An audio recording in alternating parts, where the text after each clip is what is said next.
Hey guys, I wanted to go over the Lamb to Slaughter short story skill practice project that we worked on all of last week. I'm just going to show you an example that I made of probably, 4 grades 4 to 5 for each of the skills, so that you can compare what you did to this one and kind of see where you went wrong and see what you did well, and just take this knowledge and apply it as we continue on in the short story unit. So for setting, you're supposed to find one aspect of the setting. So I chose the very first line of the story. The room was warm and clean, the curtains drawn, the 2 table lamps alit hers, and the one by the empty chair opposite. So right away, the part of this setting is important because it makes the reader feel comfortable and peaceful, making the adultery and murder that occurs later in the story more shocking. So it helps the reader to feel comfortable and safe and peaceful, and it just helps to add to the intensity of this short, scary story. For conflict, I said that the main conflict of the story is that Mary Maloney's husband cheated on her and wants to divorce her. This is a man versus man conflict type because the conflict is between Mary, a human, and her husband, Patrick, another human, man versus man. Doesn't have to literally be between 2 men, just when we say man, we mean human. So, characterizing Mary Maloney before she killed her husband, I took the quote, "She took his coat and hung it in the closet. Then she walked over and made the drinks, a strongish one for him." And I just said that through her actions in this quote, the reader learns that Mary is caring for her husband and works very hard to please him.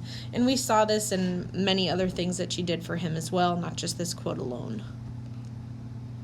Then Patrick Maloney, I chose the quote where he tells her that he is leaving her. He says, "But there needn't really be any fuss. I hope not anyway. It wouldn't be very good for my job."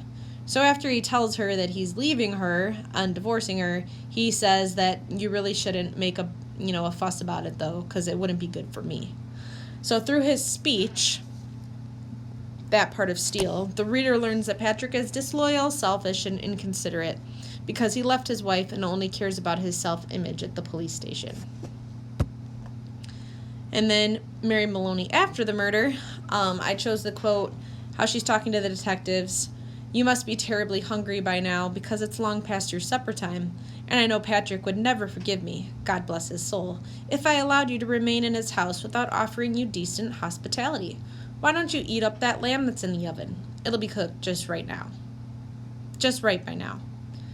So then I said, through both Mary Maloney's speech and actions, because she is talking here, but she's also offering dinner to him. So that's an action. The reader learns that she's clever and sneaky because she's getting rid of the murder weapon by having the detectives eat it without them knowing what they're doing. And now as far as symbolism goes, I chose to talk about the frozen leg of lamb as a symbol that comes up again and again in this story. It's the probably most important symbol in the story. It definitely is because it's also in the title.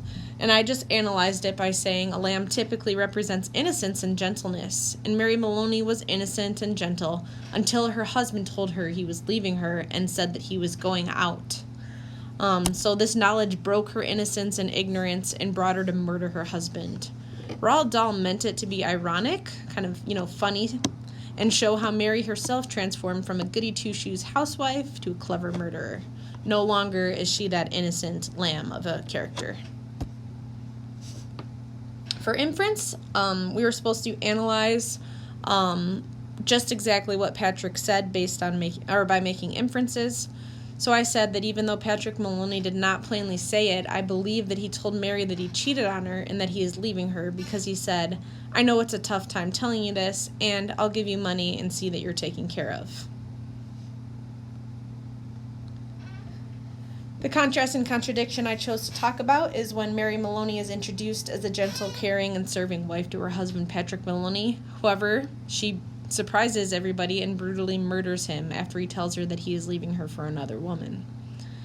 So I answered the question why she suddenly and violently killed her husband, and I just said that the shock from him wanting a divorce and the callousness of the way he said it to her drove her to insanity. And then this frozen leg of lamb comes up again in this presentation, but it is the most important again and again moment in this story.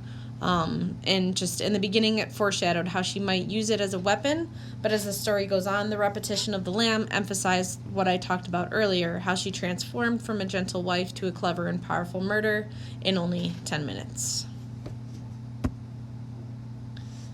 Then I talked about the different parts of the story, how the exposition, we are introduced to the gentle and pregnant wife, Mary Maloney, and his distant, absent husband, Patrick. Whoops, I said his, I meant her. Then rising action, the most important part for this is that Patrick tells her that he's leaving her, and when she offers him dinner, he says he's going out. So that brings us to the climax of the story, where suddenly, right after he says this, Mary takes the frozen leg of lamb and brings it down on Patrick's head, killing him in a matter of seconds.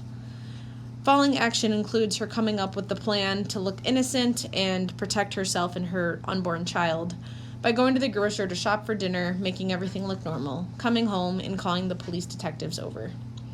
The resolution of the story is that Mary feeds the detectives the leg of lamb she used to kill Patrick, as the detectives ironically discuss the importance of finding the murder weapon.